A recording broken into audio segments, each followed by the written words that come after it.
Holiday Bowl here in San Diego. 28-10, Texas with a big lead. Kirk Herbstreit, and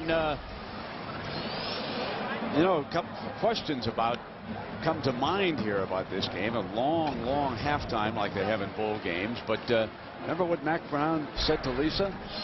The comeback kids at Arizona State, you know, clearly they're concerned about this. Yeah, they should be, because Arizona State's done a great job this year with Dennis Erickson, and not just getting to 10 wins, but how they have done it.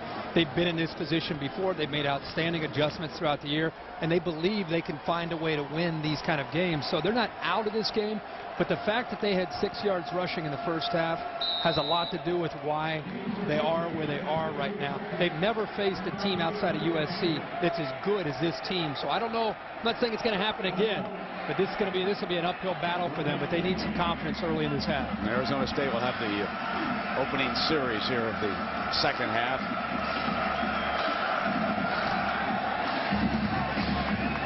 Here's Burgess from the 7-yard line for the Devils. 30.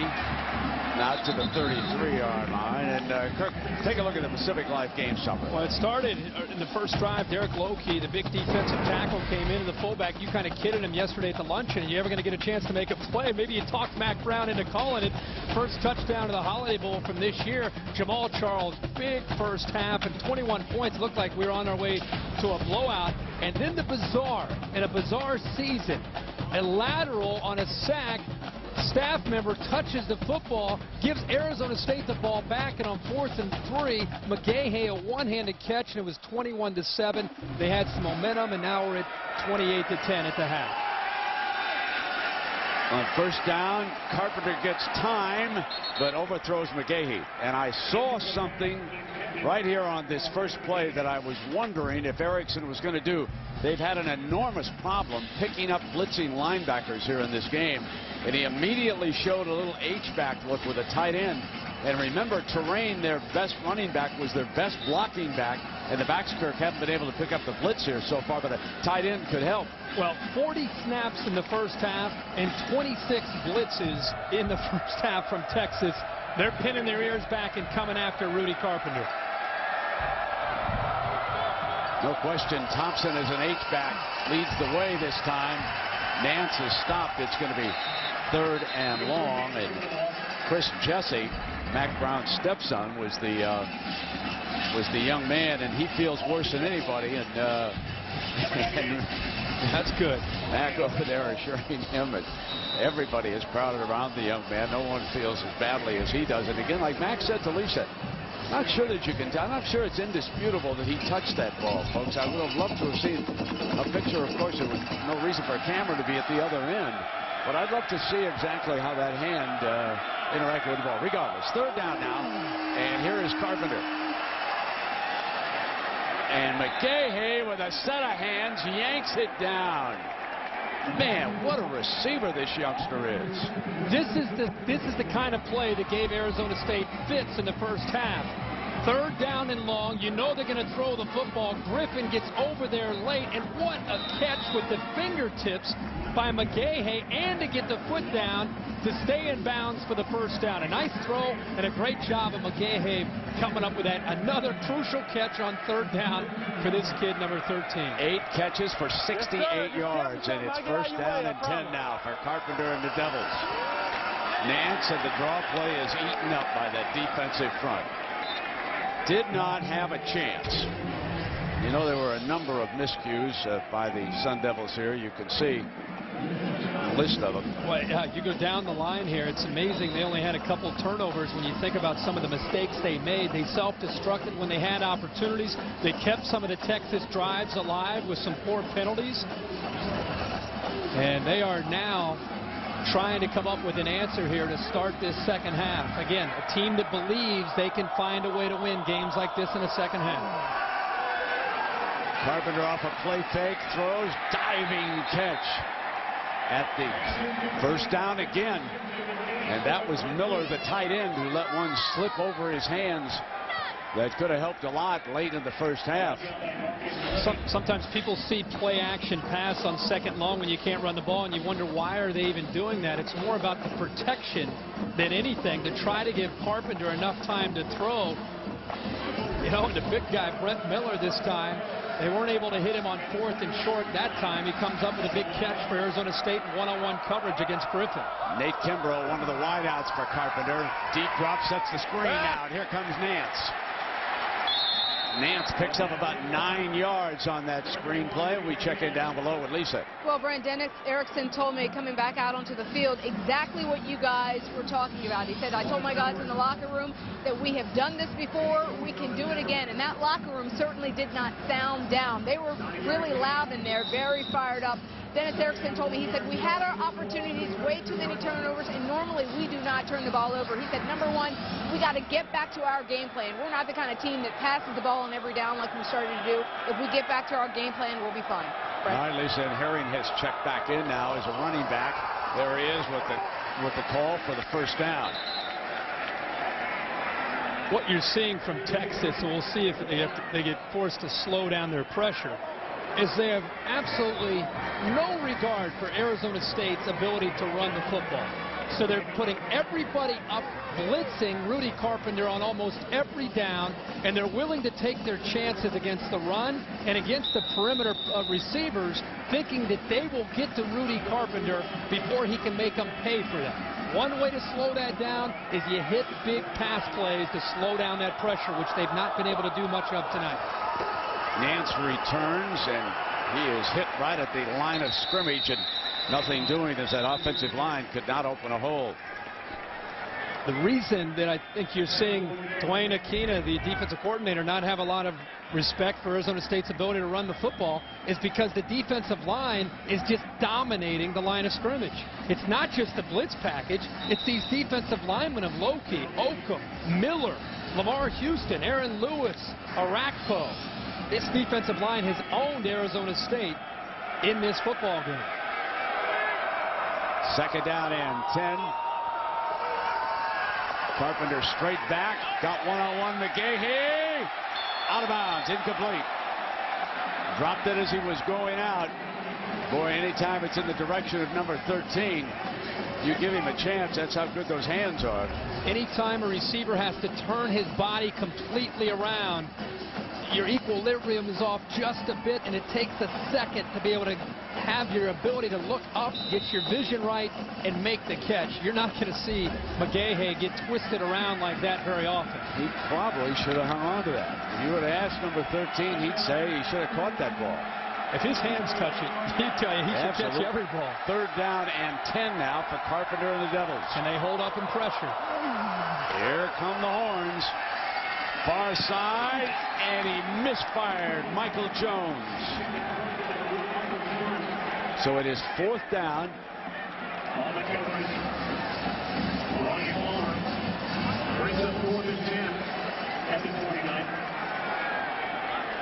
Thomas Weber is going to attempt a long field goal. Remember now, 53 is his long. After the one he hit in the first half, he's 23 of 24. This will be a 46-yarder for the Lou Groza Award winner. Long enough, curling off the cross, upright and good. The ricochet 3. Watch this one as it strikes the right upright. When you win Lou Groza, you get that kind of bounce. Just like the toe. Arizona State 28-13 is our score.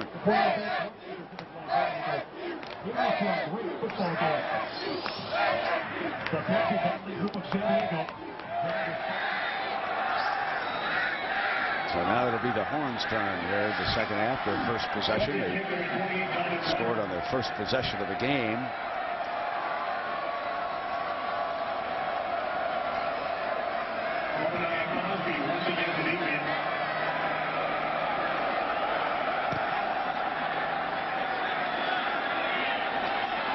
There's Crosby.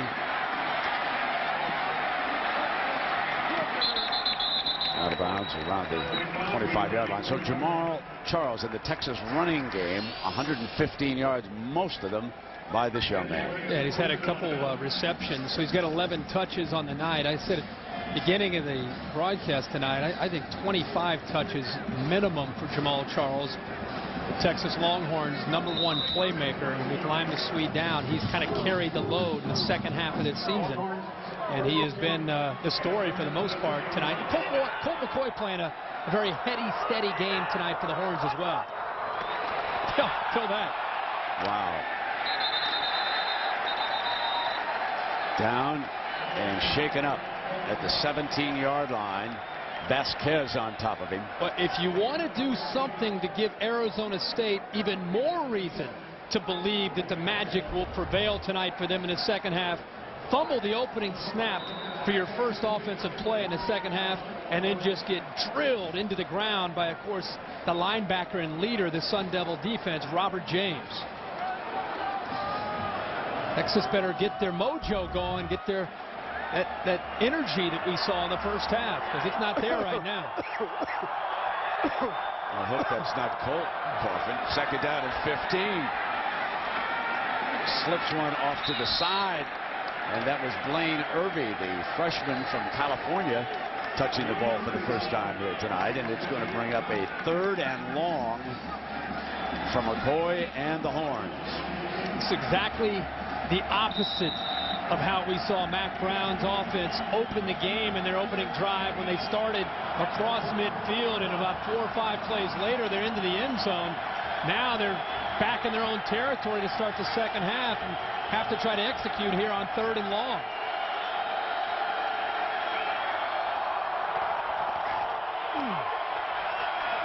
Arizona State coming this time, sacked at the 8-yard line, and you can see the confidence starting to grow on that far sideline. Vasquez. They're going to wind up with excellent field position here. Brent Vasquez gets the sack, but Mike Nixon comes right through the middle to force him to the outside and allowed Vasquez to keep contained and make the play. Nobody picks up Nixon. He goes to the outside, and look at the quickness by Vasquez that time to come up with the sack. From behind more.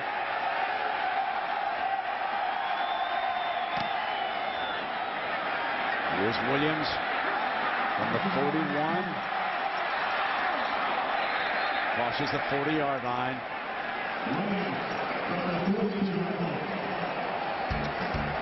So Nixon coming right up the middle. A one-time catcher in the Los Angeles Dodgers organization. Forces the turnover in Vasquez. And here in San Diego, a first down now for Arizona State at the Texas 40-yard line, trailing it 28-13.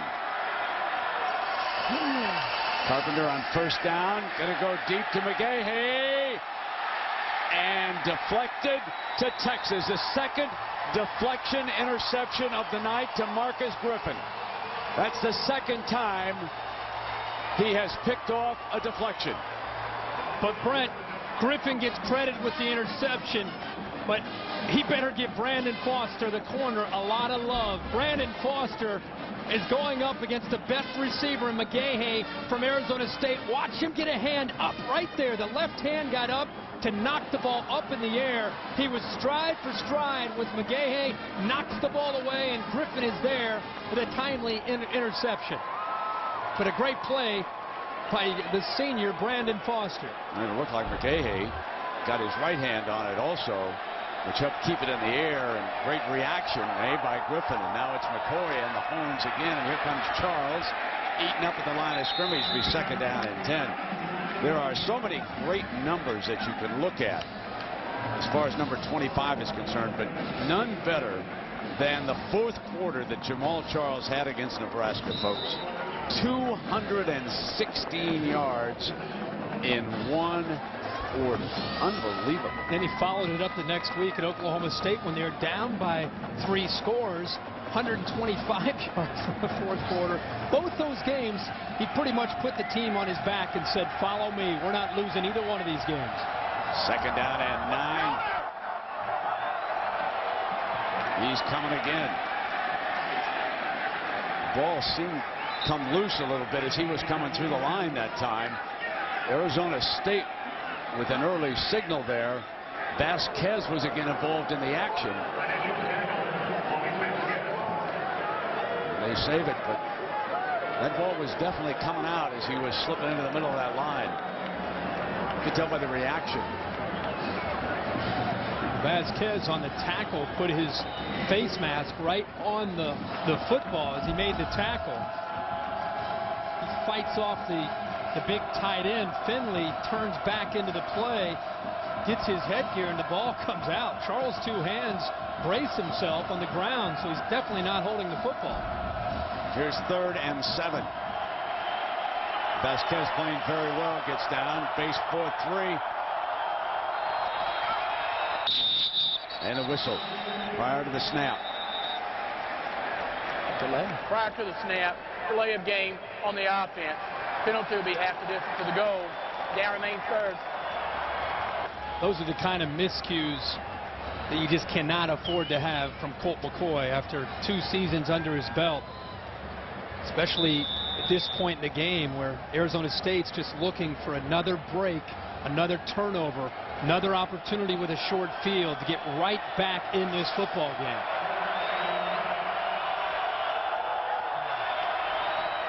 McCoy from his end zone fires far sideline, grabbed and out of bounds. Nate Jones, he picks it up. Okay. What a great grab by Nate as he was going out of bounds for 18 yards. McCoy this time in rhythm puts the ball to the sideline and lets his receiver do the rest. Jones goes up to make the catch, but the timing is perfect between Colt McCoy, a long throw to the sideline. He's able to go up and make the play there on a crucial 3rd down. They're 4 of 11, the Horns are, on 3rd downs, but that could be the biggest one of the evening so far. Here's Charles looking for daylight. Battles his way to the 29-yard line. Jamaal Charles is one of these backs where, you know, he'll go for 3, he'll go for 4, and then all of a sudden he'll pop one for 80. He's become that kind of back, and we just showed his numbers. I think the difference in what we're seeing from Jamaal Charles today from where he was early in the year, he was like a lot of young backs early this year where he bounced everything to the outside. He always looked for the home run ball. Second half of the season, he's been going more north and south. That time went in the opposite direction. You know, there's quite a story involving the Texas team, and let's go down to Lisa for that. Well, Brent, it involves Matt Nader. He's a student assistant coach. He was a stud offensive lineman at Austin Westlake High School in Texas, and by the beginning of his senior season, he'd already been offered and accepted a scholarship to play for Mack Brown, but last September, earlier in his senior season, Nader collapsed on the sidelines during a game. His heart actually stopped beating. His parents, who are doctors, rushed out of the stands. They're here tonight. His mother did mouth-to-mouth. His father did chest compressions. A teammate's parent, a cardiologist, came down from the stands and used the team's heart defibrillator. Picks up a 1st down. Go ahead, Lisa. And that's how they got Matt's heart back into rhythm. Now, Nader's career was essentially over, but Mack Brown honored the scholarship anyway, told the kid, we want you to come to Texas and be a student assistant.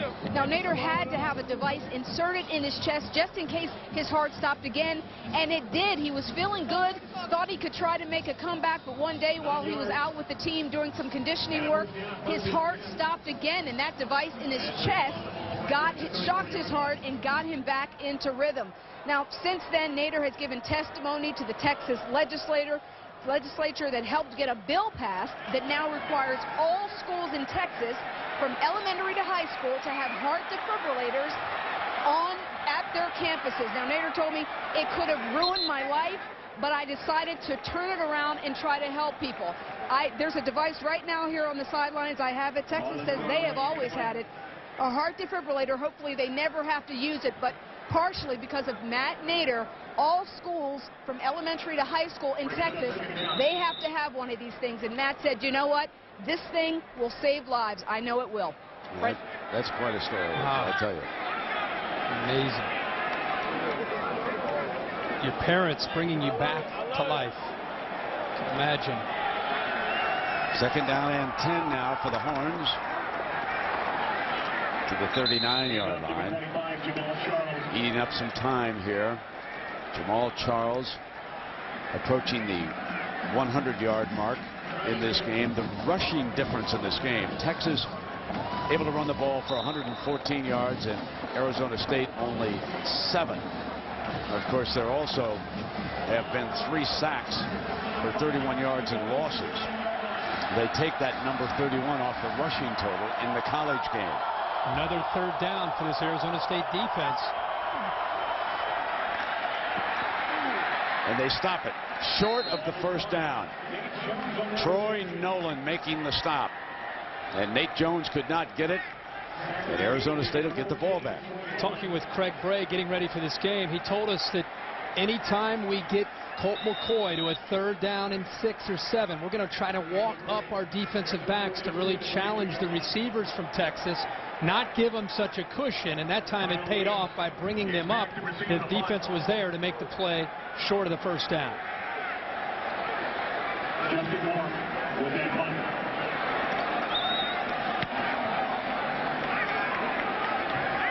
Fair catch, runs up, bobbles it, Texas jumps it.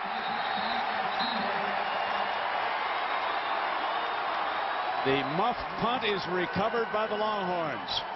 A huge break. And that may have been young Melton, a one-time power running back, been converted to a defensive end on special teams here for the Horns, comes down and recovers the muffed punt. Mistakes continue to plague this Arizona State team. Williams simply drops the ball on the fair catch, and big Henry Melton comes running downfield, alertly picks the football up. But Arizona State, an unforced error, and their 3rd turnover of the night. It's his 2nd fumble of the evening on the muffed, on the punt. And here comes Charles. And the defensive front playing very well. Vasquez in particular. Mark Hort, Smith, Dexter Davis up front now for the Sun Devils. I think that's been the biggest difference from this Arizona State team this year to what we've seen the last couple years is they have some resiliency, but they have some confidence. We keep talking about how Dennis Erickson has affected this team to get them to 10 wins, but it's the body of work and how they've been able to get there that builds such confidence.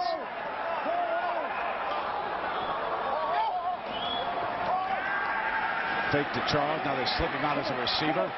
Now Culver's going to scramble. Picks up the first down. Still going inside the 10. 5. Down. Fumble. End zone. Who's got it? Is it a touchdown or is it coming out to the 20?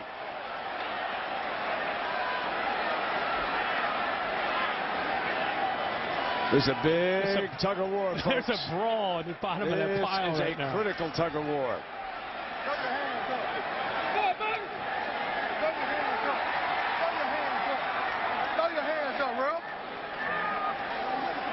It'll wait for the official signal and not just the Horn players. Ruling on the play, touchdown. There it is.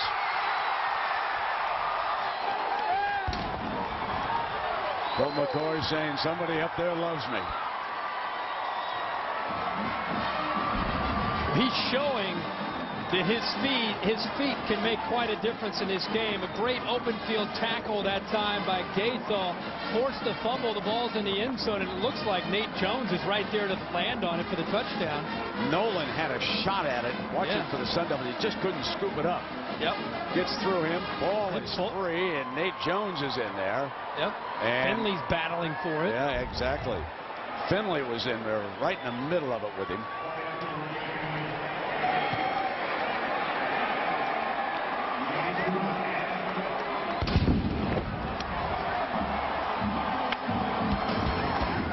Let's show you the different moves. The young man who muffed the punt. But Colt McCoy on the other side. Given the touchdown to Jermichael Finley, the tight end. He was about the 3rd player in there. He and Jones were wrestling for it.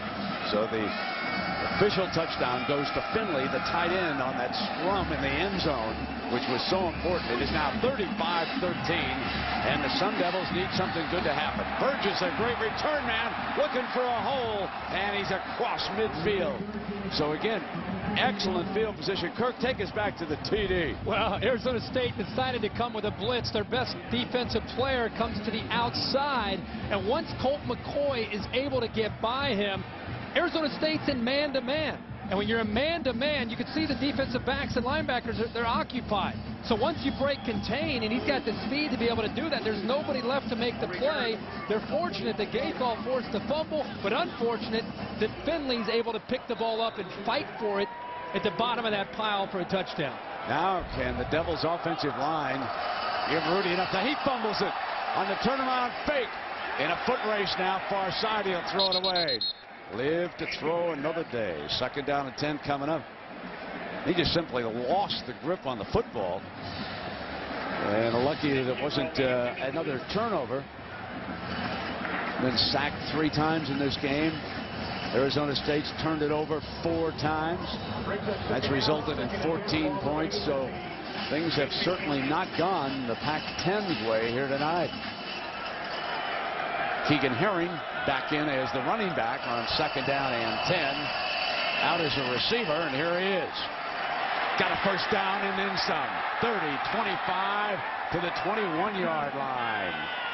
So Keegan Herring is tripped up by Marcus Griffin, but it's a 29-yard gain. Well, with all due respect to Dimitri Nance, there's a different gear on the field when number 24, Keegan Herring, comes into the game. And when he gets downfield in a hurry, and Arizona State desperately needed Herring to come in to give him that charge, that burst into this offense. We've got a shaken up Keegan Herring, I believe. Yeah. Had the high ankle sprain against Arizona, has been beat up, just has had to carry the load ever since Terrain has been out. He's trying to see if he can go. Hasn't practiced much at all preparing for this game. So Dimitri Nance will be back in there when we come back.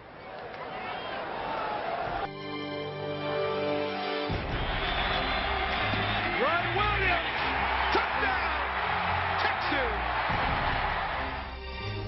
Celebrating 30 years, the Pacific Life Holiday Bowl. Mac Brown and the Horns 4 times in the last 8 years they have been here. And the last time here was a big disappointment. They thought they were headed to the Fiesta Bowl. Kansas State upset Oklahoma. Sooners still went to play for the championship, but K-State got to go to the Fiesta.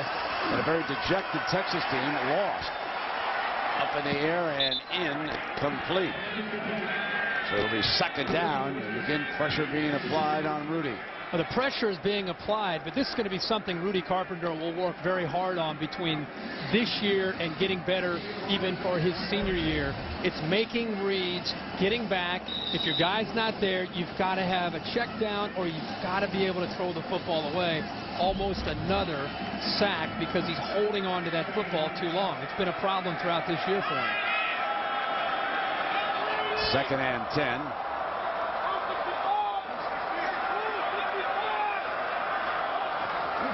Horns are coming again. Far side incomplete. Michael Jones, the intended receiver. Dion Beasley, a young man who has played well here tonight. Well, Beasley is a part of this young secondary that gives Dwayne Aquina a lot of confidence moving forward to 2008 and beyond. We mentioned in the last 2 years after Texas won the national championship, 16 players to the NFL, 9 after that championship year, 7 this past year, and a lot of them, 5 have been defensive backs. They're counting on Dion Beasley to be one of those up-and-coming stars in the future in this secondary. 3rd and 10. Heat on him again. Touchdown, Michael Jones.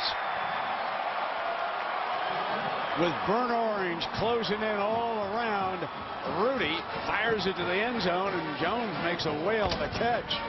He's got the coverage that he wants because of a corner blitz off to his right. From the boundary, the corner blitz this time comes. He gets in. He's delayed because of the way Jones went out for his route. Beasley doesn't get there. And in fact, as the pocket collapsed, it allowed Rudy Carpenter to move to his right into where the corner Beasley was coming at him. Puts the ball up in the air. And again, the safety, Eric Jackson, cannot find the football, and it's a touchdown. So Michael Jones, young man from Sugar Land, Texas, makes a big play against the home state school. And the Sun Devils are still alive here in San Diego. And our aerial coverage is brought to you by Goodyear. Get there on triple threat technology. Captain Matthew St. John, we thank you for the terrific pictures from up above as we look down on our crowd here tonight. 64,020 on hand in San Diego. That's how you get back into a game. You score in less than a minute on 2 plays. 53 seconds. And Arizona State's into the end zone, trying to cut into this lead. Trailing it by 15 with 2:49 remaining here in the third quarter. And Dennis Erickson and his offensive staff making some adjustments, tinkering a little bit, trying to buy just 2 or 3 more seconds for their quarterback, Rudy Carpenter. And he's a courageous guy. I mean, he was under enormous heat when he fired that ball. Well, he was. The big play by Keegan Herring on the screen set up eventually that touchdown. He goes out again with the sensitive ankle. Now it comes back to Arizona State's defense. What can they do to slow down Jamal Charles, and can they pressure Colt McCoy? Because it's not just been Colt McCoy throwing, it's been Colt McCoy running to pick up more time to find receivers to throw downfield. Here's Weber. Tough hop. Picked up by Cosby. Short of the 20-yard line. And Mary Erickson has seen every one of her son's bowl games. She's with Lisa. Let's go to Lisa. Oh, that's right, Brent. Every bit of it. Win, lose, or, you know, you want to win, but actually. And it's his dad always took care of that. All right, so what do you think of the game? And Dennis's father was a longtime high school football coach for about 40 years, I believe, back in the Washington area. Dennis went to Montana State in Bozeman, started his coaching career at Billings Central, a little high school in Billings, Montana. Same school that turned out a pitcher by the name of Dave McNally. Colt McCoy takes off now, and his legs do it again as he crosses midfield. They do not account for him, and he makes them pay. Well, anytime you're going to get caught in man coverage, you're going to put yourself in a position for Colt McCoy. And I continue to say it, Colt McCoy is not just a guy who's going to sit in the pocket. If you're going to give him a crease into a defense, he's going to be able to pick up big chunks of yardage the way he has done, not just here, but throughout the football game. That was 25 more yards for him rushing. Texas, 175 yards on the ground. Arizona State, only 7. Here is Charles. A tough 3-yard run for Jamal Charles with Dexter Davis, number 58, hanging on. And you might say, you know, why is Craig Bray, the defensive coordinator, continuing to take those chances and play man and leave himself vulnerable to Colt McCoy running? It's almost because he has to, because Texas is so strong up front. He has to take some chances to be able to slow down this Texas offense. I don't think they're good enough to just line up and play base defense. On second down, quarterback draw by McCoy, picks up another first down, crashes to the 22-yard line. Now it's getting to the point where Colt McCoy is just trying to look for ways to attack this defense. It's a design draw, quarterback draw. And there's some great blocks. Jamal Charles picks up the block on a linebacker, and before you know it, he's into the secondary picking up more yards. He's trying to chase down Jamal Charles and try to become the leading rusher, even with the sacks. Somewhere Vince Young is watching saying, I love those running Longhorn quarterbacks. Yeah. First down and 10, snaps one off now on a flanker screen. Only picked up a couple of yards. Nate Jones was the target that time. And what this does to Arizona State's defense, because they're in hurry-up mode, they're trying to do whatever they can to get the ball back to their offense, is it's demoralizing. Playing defense is about emotion. It's about passion. It's about being excited. And when you give up rushing yards, let alone to the quarterback, it really has a tendency to wear you down and lose your spirit as they head into the fourth quarter. Well, who does the fourth quarter belong to? We're about to find out, folks. 35-20, a 15-point Texas Longhorn lead. The money quarter for Dennis Erickson and the Sun Devils is coming up from San Diego.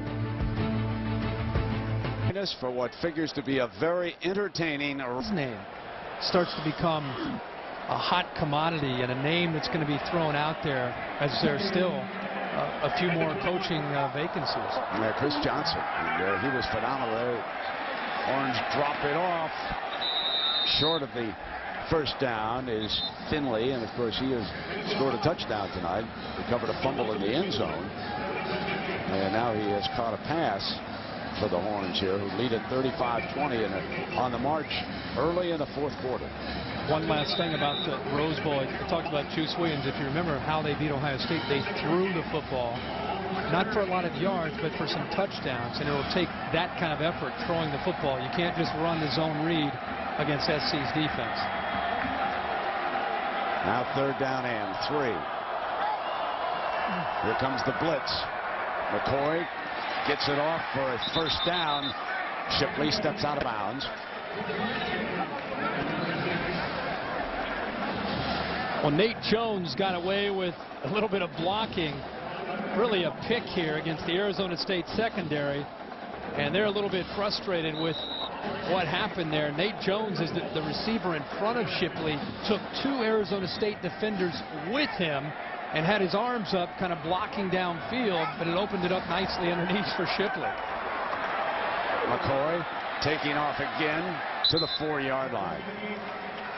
It has been McCoy's legs on this drive. Well, it's been his legs a lot tonight. And the main reason you're seeing that is because Arizona State, not only when they blitz, but they're bringing pressure from the outside, and they're not getting much of a push from the middle. And there's a lot of room for him to step up and find different little seams to be able to run into. Charles stopped at the line of scrimmage. David Smith, the defensive lineman, making the stop.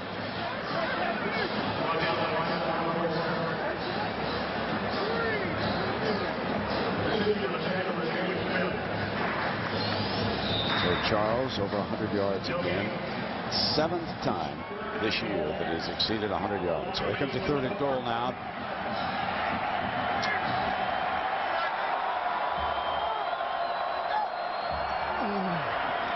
McCoy going to try to take off. Could be in trouble this time.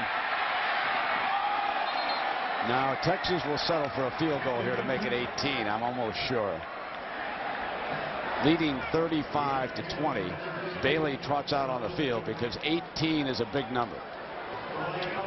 Makes it a 3-possession game if they're able to hit this field goal.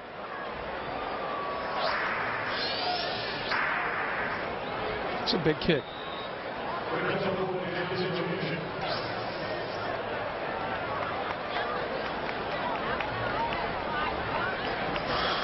Be a 21-yarder. Bailey won 2 games, one this year against Oklahoma State, and then a year ago we were up in Nebraska where he won the game. Came off the bench, was a backup kicker, and he adds the field goal and puts it on 18. 38-20. Longhorns are up 3. Now lives in La Jolla here, nearby this stadium. He was the MVP back in '78, and this year he was the honorary chairman of tonight's game. And of course he, along with Lavelle Edwards, were out for the pregame ceremonies. And Phil McConkey was a great player coming out of the United States Naval Academy, and that was such a big win back in '78. So the Horns will kick it off here. Lawrence has the ball on the tee. They're in a comfortable position right now with 12:55 to go. Burgess fields it at the 5, coming up the middle, looking for a crease. And short of the 30-yard line, and now our sharp Aquas HD image of the game. And what else, folks, but the young man who is breathing just a little bit easier. They scored a touchdown. And gave him some life. Changed the game for the time, didn't it? Take by Carpenter. Going long, incomplete. And the coverage for the Horns, they were on top of the receivers that time. Brent Miller was the receiver working downfield. You know, you think about Arizona State, Kirk, and some of the quarterbacks. I saw a list in the paper here in San Diego. Andrew Walter, now in the NFL. Max Hall, who transferred up to Brigham Young, and he was the Mountain West Conference all-conference quarterback this year. Sam Keller started at Nebraska. They have Rudy Carpenter, of course. Derek Shaw was there for a while, and now they're closing in on John Elway's son. Ball is picked up now. Carpenter, and down he goes. I think it was out of bounds. I think it'll still be Arizona State's football. I'll tell you what. Yeah, the quarterbacks, we'll find out if they end up landing Elway, but they have one more year. Rudy Carpenter, who's just had a difficult night dealing with his speed and with the aggression of Texas. It sure looked like another warning against Texas, sideline warning, but it looked like he got the football, but I don't know if he had his left foot down in time or not. But I'll tell you, my game ball goes to Dwayne Aquino, defensive coordinator, co-defensive coordinator from Texas. This Texas defense has been a punchline in the Big 12 these last 3 or 4 games, especially in their season finale against A&M, where Stephen McGee lit them up. And they've had to hear about it for over 4 weeks. And everybody wondered how Dwayne Aquino would get this team ready to go up against Rudy Carpenter, the Pac-10, the co-champs from the Pac-10. Well, they've set the tone throughout this entire game. They break the huddle here on 3rd down. And let's check in with Lisa. And Brent, turnaround is you know what. The Texas bench is over here shouting, Rudy, Rudy. They got to him again, and this will be incompletion, I believe. There you can hear the chant.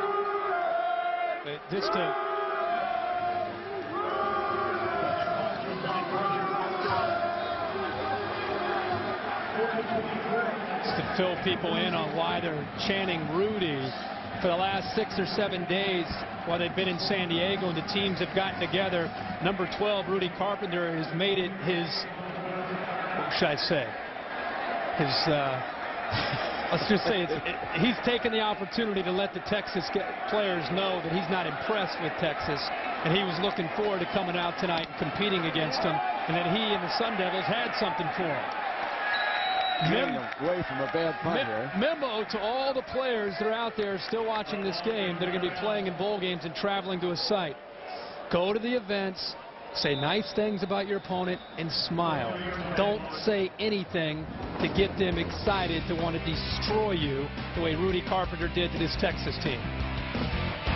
Feeling the heat in San Diego. Why not? 1st down and 10. John Childs, the backup quarterback, checks in. Hands off to Jamar Charles. This could become the battle of the backup quarterbacks here the rest of the way, because across the way Danny Sullivan has been loosening up for the Sun Devils. Rudy Carpenter has taken a pretty good pounding here, and you can see he's receiving a little attention over there on the sideline. Eardrums are probably ringing over there, if nothing else. 18 of 36, sacked 4 times, and he felt the pressure here tonight from this Longhorn defense. 2nd down. Here's Charles again, heading to his 100-yard night. And of course, as soon as we're finished, Sports Center will be coming your way, and some of the stories. We're going to talk about the Buckeyes being perhaps speedier than LSU, and how about Brady versus Montana back in '89, and of course Bill Parcells was introduced as the chief executive of the Miami Dolphins.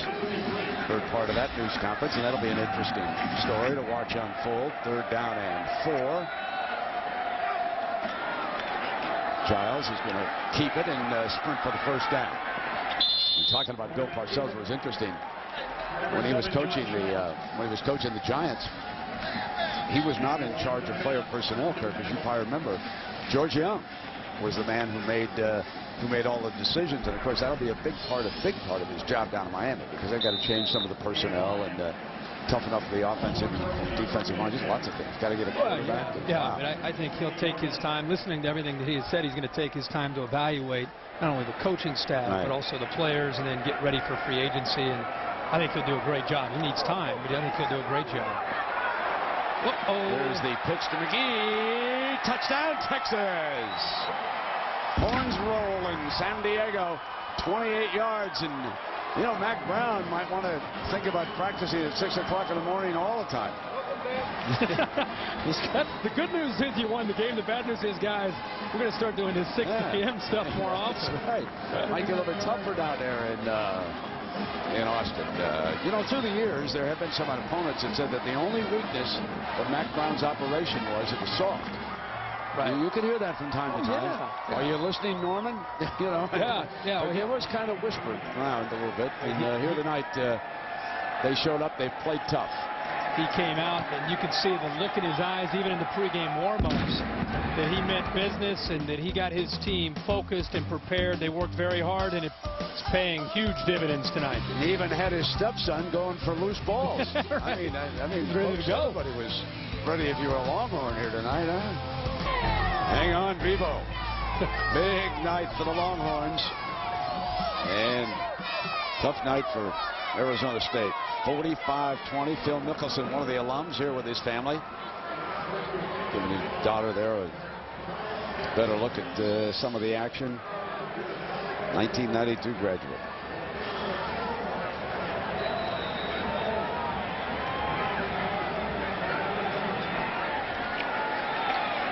Not a great night for the Pac-10. Been a tough start to the bowl season for UCLA, losing to BYU, and Arizona State was co-champs of the Pac-10, getting bombed tonight by Texas.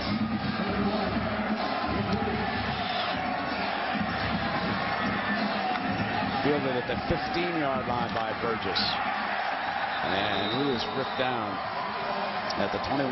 Our Pacific Life game summary, and as you might expect, most of the numbers favor the Longhorns here tonight, well, especially that rushing. When you jump out 21-0, Arizona State's game plan to run the football to set up the pass goes out the window, and at that point you just saw Texas continue to turn up the heat. Arizona State tonight's had 4 turnovers, 14 points led to, eventually Texas has been able to come up with 14 points off that.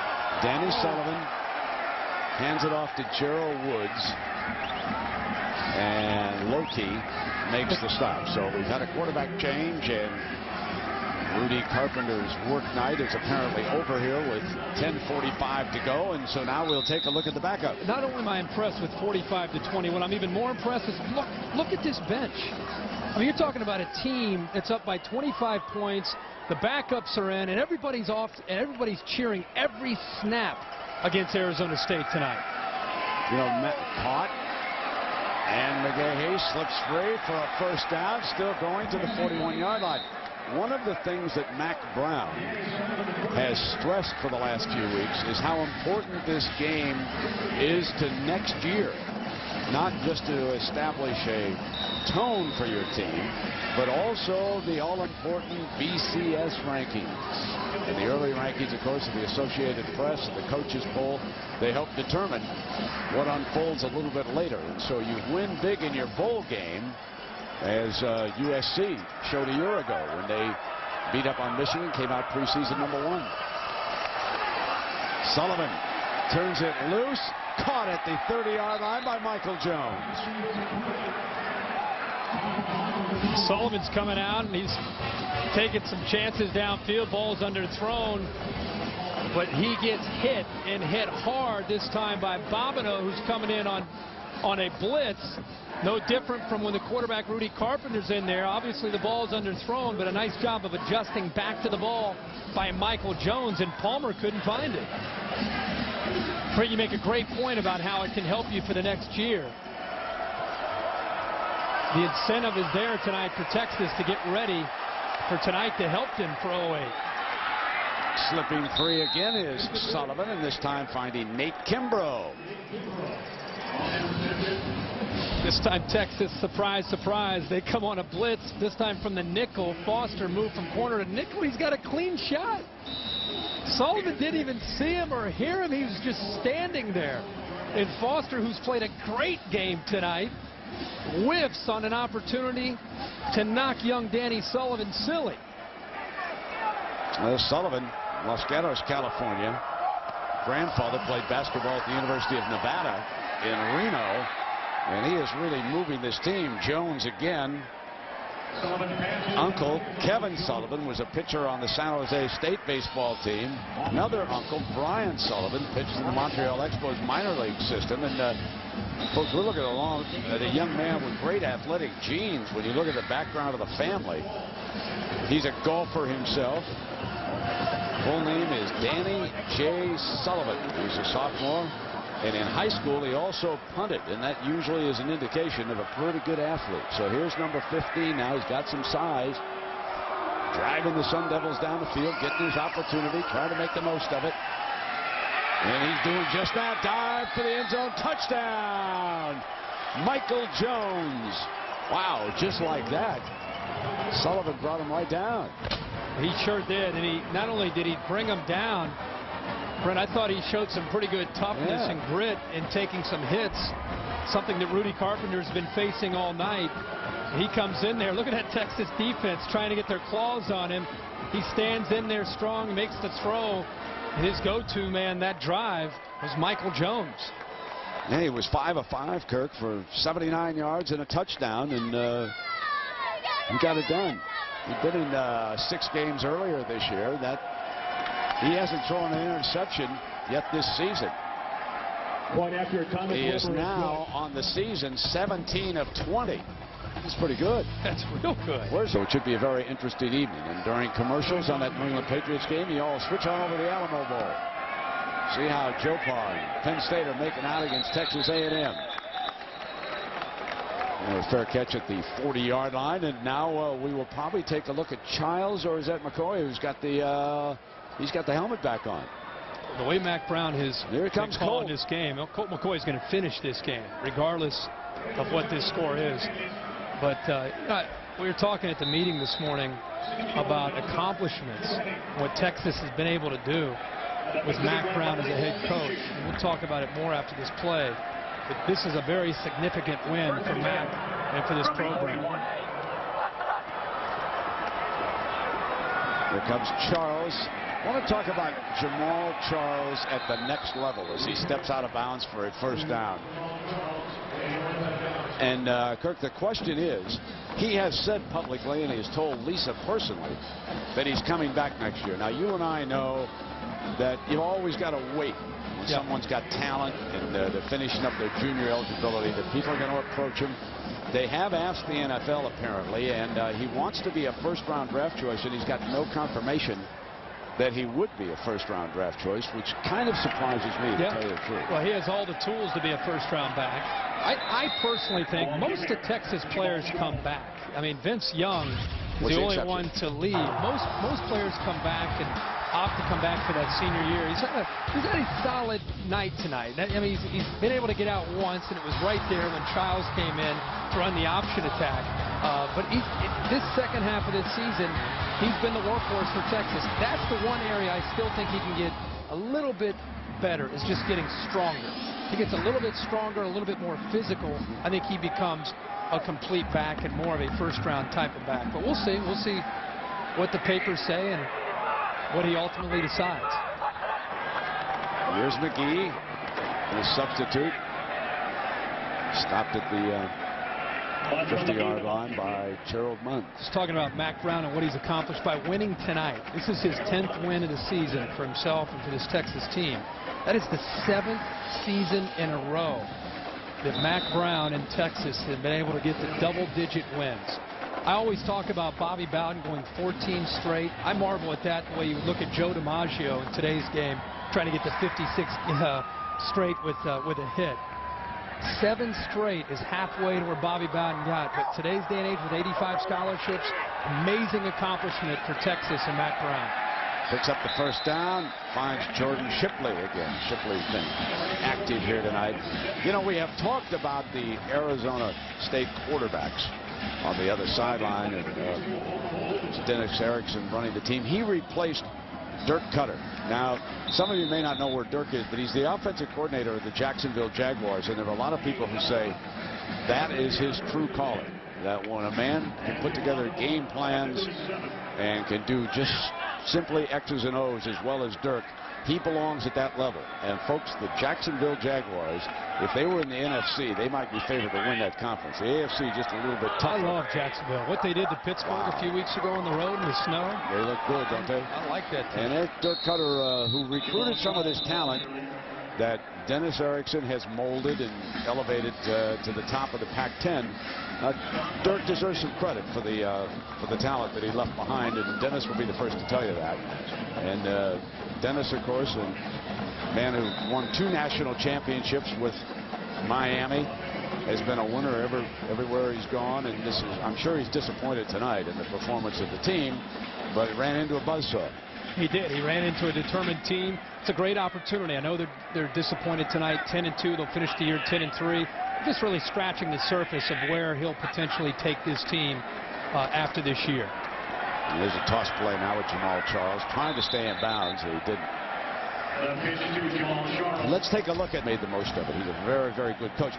He actually is one of the first coaches to spread the field and throw the football. They talk about Rich Rodriguez, and certainly he's had a running quarterback as Colt McCoy throws another pass and into ends. Michael Finley is tight end that time. He caught a couple of balls and scored a touchdown on a recovered fumble in the end zone. But when you go back to the days of Jack Elway, John's father, whom Dennis worked for, that's when the game started to open up a little bit. And the one-back sets came in. Joe Tiller was part of that coaching fraternity that came along. And now as you look across the college landscape, I mean, everybody's spreading in the field and going wide open. And, of course, a little bit of a different wrinkle is the running quarterback. Yes. Yeah, the option look, which Texas has gone to a few times tonight with Childs, the backup quarterback. When Mac Brown has that look in his eyes, you know what I'm talking about. Yeah. You know, it's game on. He's ready to go tonight. He's got he's got an interesting non-conference game next September, and that is Arkansas. Of course, those two used to be great rivals in the old Southwest days before Arkansas went on over to the SEC. But they're going to meet again next year, and make a pretty entertaining Saturday night. It should. for Dave Brown and company. They should view that one. Let's take a look at the Texas schedule right now. We can show you there. Hey, Howard Schnellenberger is coming in. Congratulations to Howard and the Owls winning a bowl game. What a wonderful story that is. But you can see Arkansas is coming. I think it's a home and home. I think the next year they're going over Arkansas way. And of course in Dallas, the big one against Oklahoma. As young as they are, and from winning this game, going back to what you touched on, the value of winning your bowl game and creating that momentum into the offseason, having a higher preseason ranking, they're going to be capable of winning a lot of games again next year, obviously. And it could come down, as it always does, what happens in Dallas in October. And if you can get by that one, if you're Oklahoma or Texas, because Oklahoma is going to be a great team too. If you get by that game, then you've got a great shot to possibly run the table. Every year it's between those two teams. What a nice play by Triant defensively. You know, Kirk, but how about in the Big 12 when you say, hey, our schedule gets tougher. We pick up Kansas and Missouri and we lose Nebraska. Did you ever think you'd be able to say something like that in the Big 12? No, I didn't. No. And Bo Pelini going to try to change that around. It may take them a few years. Sullivan's still in at quarterback. Remember, he marched him right down the field. First down and 10 now. Takes a deep drop. Steps away from the pressure and incomplete.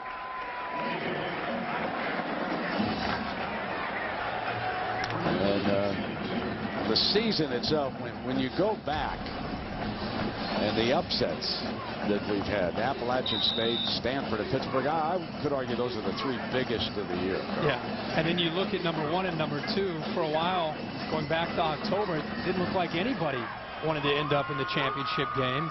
And then LSU with so many close calls and winning the games that they had to win and winning the toughest conference in the SEC eventually got them into the national championship game. Ball is juggled, and it looks like he got it. He pulled it in.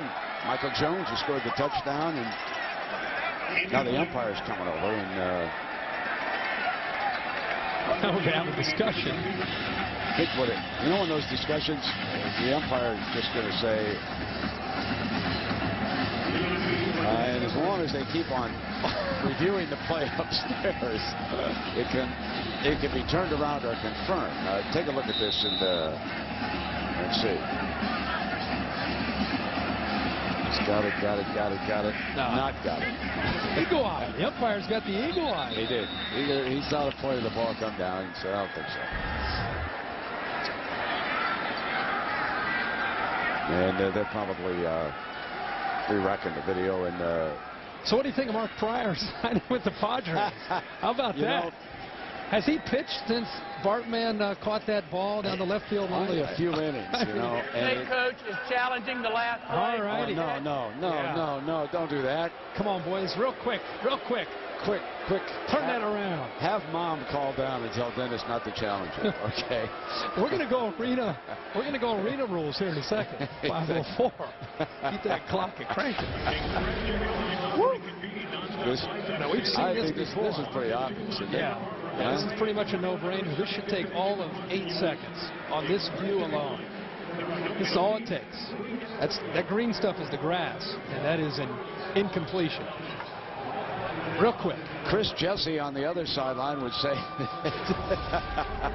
you can see that a lot clearer than you can see whether or not my thumb touched the football. We've got 5:04. Well, it's only 9 o'clock out here. Yeah, we're okay out here, partner. And then we'll head on up the road. Looking forward to watch Illinois practice tomorrow. Talk to some of the coaches. Then, of course, over the weekend, we'll see Pete Carroll and USC and the granddaddy, the Rose Bowl, my friend. Looking forward to that one. That'll be fun. Always is. It's always just they do such a great job, and they confirmed down the field that it was an incomplete forward pass. You know, the one thing point we should make about this particular bowl and all the bowls, all of the volunteers and all the work here, I think they're called the Redcoats, the guys who do this, and through the years they have made it special. They take care of the players and keep them busy in a great city like San Diego. You know, go to the aquarium and go on out to the wonderful zoo and get to play in the stadium. And the Texas team, they bought tickets for the Chargers Denver Bronco game, and they came here as a group and were able to watch Monday Night Football, and many of the players certainly enjoyed that. Anytime you can come to a bowl game, that's all part of the charm of the bowl season. Absolutely. The players get a chance to actually enjoy themselves and indulge in a city where from August all the way into the end of the season, it's just a grind. One day after another, you're trying to get ready to win games. It is so easy to put the bowl system down, but then, folks, you see the emotion and the joy, and teams like Florida Atlantic. How about East Carolina? Purdue, and the celebrations they've had the last few nights. Just wonderful. Sullivan battling for the first down over there. That was a great play by Michael.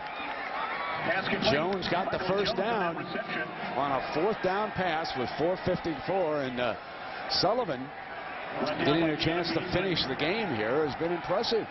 Sure has. He's coming out making some gutsy throws, and he continues to throw the football to the junior Michael Jones. How about the effort that time to carry Dion Beasley across the first down line? Arizona State has passed for 277 yards here tonight. Here comes the blitz. Can't get there. Got one-on-one deep. And penalty is called. That's interference. They were holding against McGahee. Dion Beasley, number 7, was the defender there.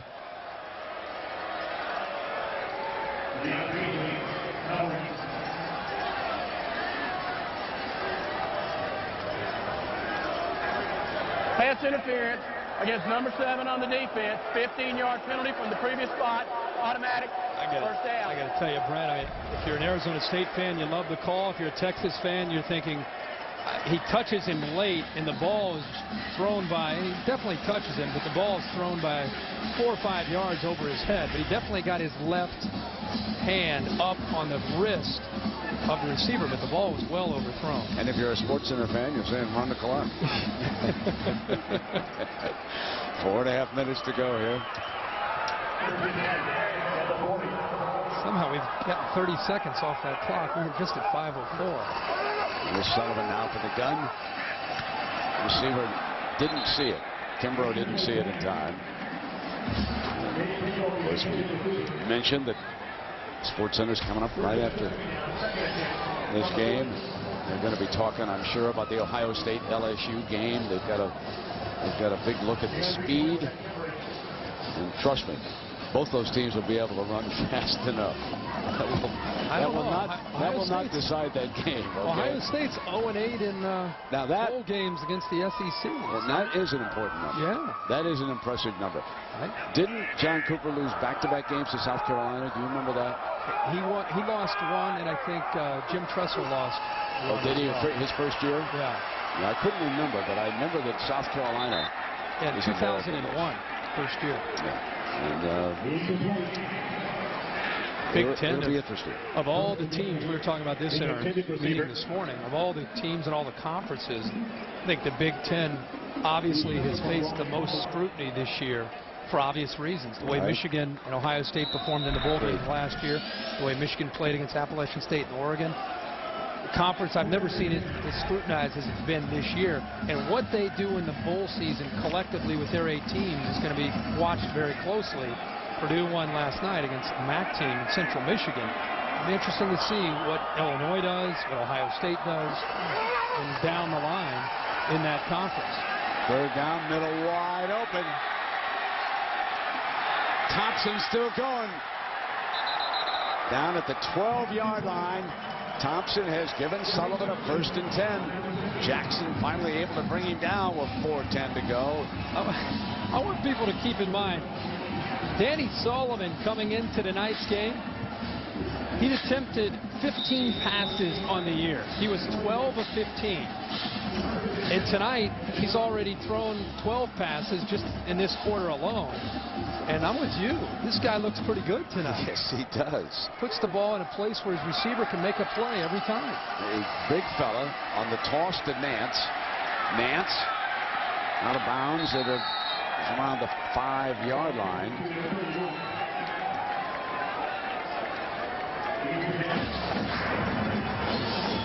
There's some of the other stories. They're going to compare a couple of great quarterbacks. And, of course, Bill Parcells, now the leader of the Dolphins. And so all of the other late-breaking stories will be covered. You don't think the Giants have a chance, do you? Oh, I do. Do you? Oh, yes, I do. Okay. And I'll tell you why. All right. 2nd down and goal. He's there. Touchdown. Pounding across Gerald Woods, the sophomore from Northville, Michigan. One who got away from the Wolverines. Wanted a little more warm weather.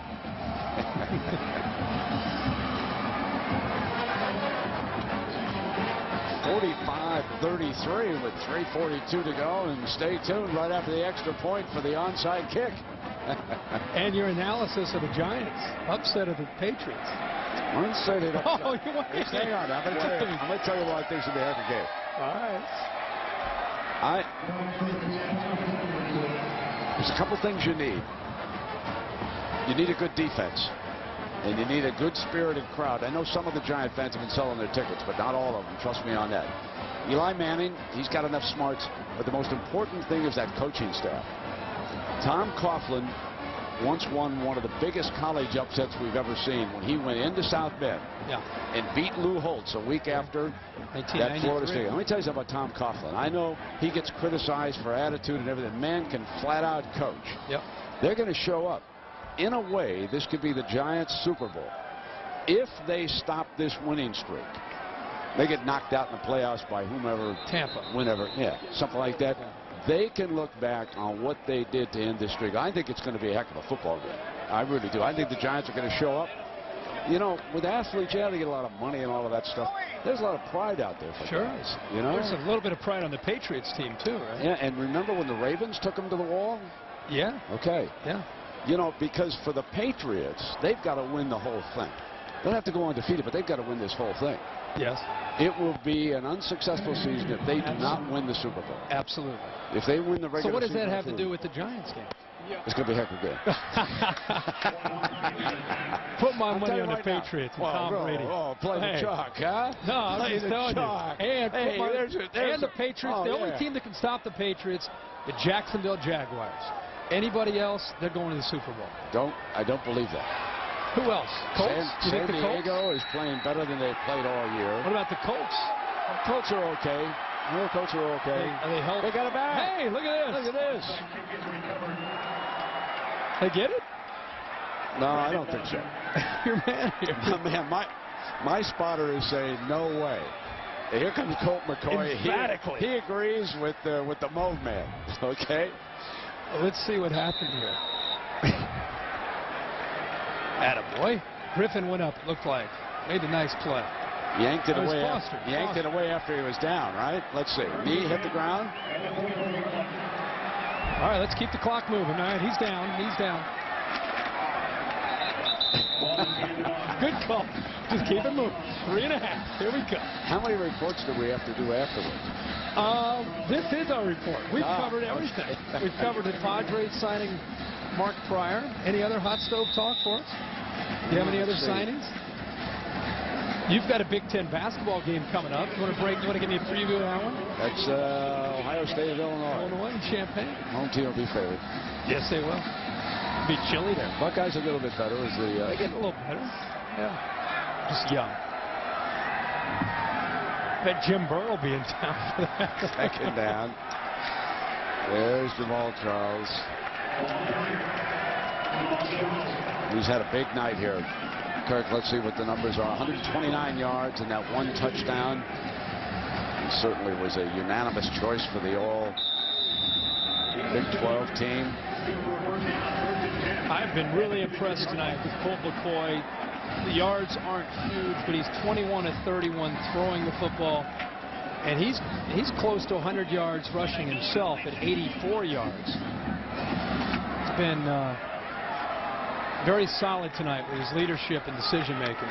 Look out. Charles, look out, end zone. Here I come, baby. Touchdown, Texas. The gifted one streaks in. Boy, is he pretty in the open field. He's one of the backs that when he finds a crease, you're just not going to catch him. I don't care who you are, even the SEC. As fast as the SEC is, even their guys couldn't catch Jamal Charles. Well, there might be one or two who can. How about that little guy down at LSU? Oh, boy. Holiday. He can catch him. Oh, he can catch anybody. He doesn't count. Great work, Nick Jones. Although this kid ran a 10-1. Yeah, that's pretty good now. That's good. Moving now. You know who the happiest person on that sideline is right now? Mac Brown's stepson, Chris Jensen. Chris, hey, look at that. He's got a smile back on his face. He's watching the action. I don't think he's moved from the spot. No, he just in case you weren't with us. In the first half, Texas was dominating the game. There was a free ball on a lateral, and Texas was going to cover it, and the young man reached down to touch the ball, and instant replay ruled that he made contact. Arizona State retained possession at the 7, touchdown pass on the next play, and Arizona State was back in the game. Colt McCoy, big night. Next year he'll be a junior. Bailey adds the extra point, and 52-34. Here it is right there. Yeah. Everybody get back. Whoa. Cleve Bryant's 6-7 feet onto the field. We only had 15 guys on the field. He happened to be the lucky one to touch the ball. You made a great point. We were talking about it. He goes from being a guy that was going to be the most ridiculed in the state of Texas if Arizona State came back to win after Texas was up 21-0. So now he's a hero. Now he'll go around. They'll want his appearances. He'll be able to make it. Giving speeches. You always have something, don't you, at the Pac Life Holiday Bowl, I'll tell you. Through the years, when you think of the crazy games and the crazy things that have happened here. Tonight, what do we got? We got 86 points scored between Texas and Arizona State. Just what a lot of folks figured, a very high-scoring game. 2:24, ball is on the tee, and course, we'll head on up the coast, and we'll see what Illinois and USC can do. A year ago, you might remember in that Rose Bowl, Michigan and USC were tied at 3 at the half, and then USC just pulled away. And the Trojans certainly one of the elite teams this country, as Oklahoma, I would say, too. I'm very impressed watching them win the Big 12 championship. Virginia Tech, although the time we saw them in person, they were beaten soundly by LSU.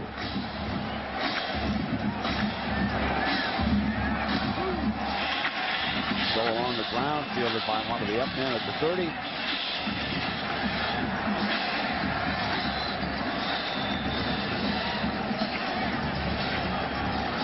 Anthony Reyes. Champion with USC, but they lost the tiebreaker, which was head-to-head. Sullivan going deep to Kimbrough. Incomplete. This young man's got an arm. He does. And he keeps showing it to us. He just keeps showing that arm. I like a tough Irishman. He is, huh? How did he get away from Notre Dame? I have no idea. You read his background. Yeah, it's impressive. Great accomplishments. Trying to give Rudy a little bit of run for his money, maybe going into spring ball. Like to give him a little competition, huh? Yeah. 2nd and 10.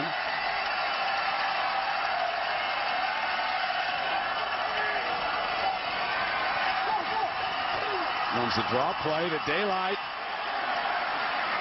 Woods to the 35-yard line. Rudy Carpenter, 18 of 36, 187 yards, 2 touchdowns, 2 tough interceptions, both deflected, and he was sacked 4 times and serenaded by the Longhorns as he left the field. Sullivan takes a deep drop. There's a penalty flag here. You got 2 or 3 men downfield. It was setting a screen, I think. Yeah. 3 illegal men downfield. Yep. Pass interference. Number 5 on the offense. Penalty 15 yards. Count remains 1. I wonder if Texas could choose a 25-second penalty instead of 15-yard penalty. Just take some of that clock off. Good news is, usually when we do games in here, it's a tough escape. Tonight, it's just us in the booth, and the guys working the cameras, boys in the truck, girls in the truck. Sure, we'll take the trolley back downtown.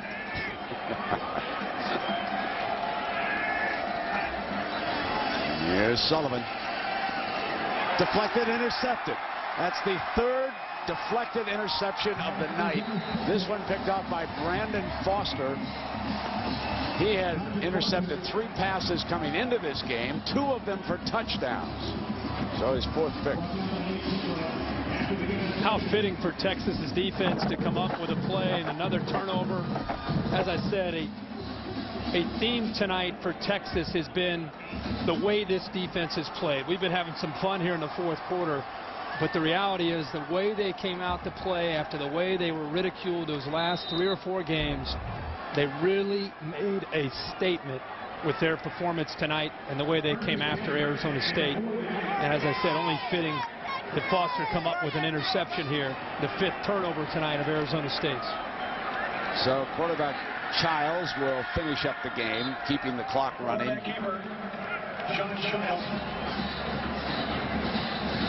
And the Capital One Bowl week continues. 2 coming up. Boston College against Michigan State. That'll be the lid lifter, and then that'll be followed by Maryland, Oregon State. Both games tomorrow.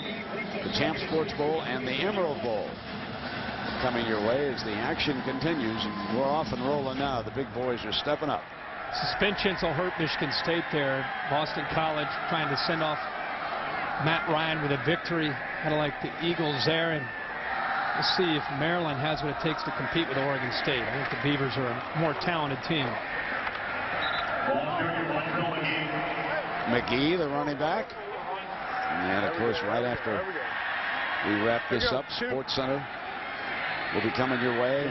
Already the talk has started regarding LSU and the Buckeyes of Ohio State in the championship game. The circus gets ready to pack up, head on down the road. Pack them up. Time to move on, partner.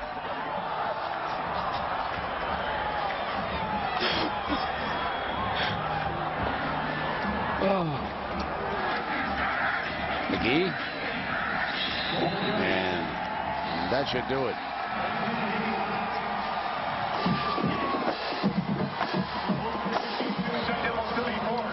Colt McCoy and the Texas Longhorns. They finish this year on a powerful note, and they start next season on a powerful note. Two good friends, Mack Brown, Dennis Erickson.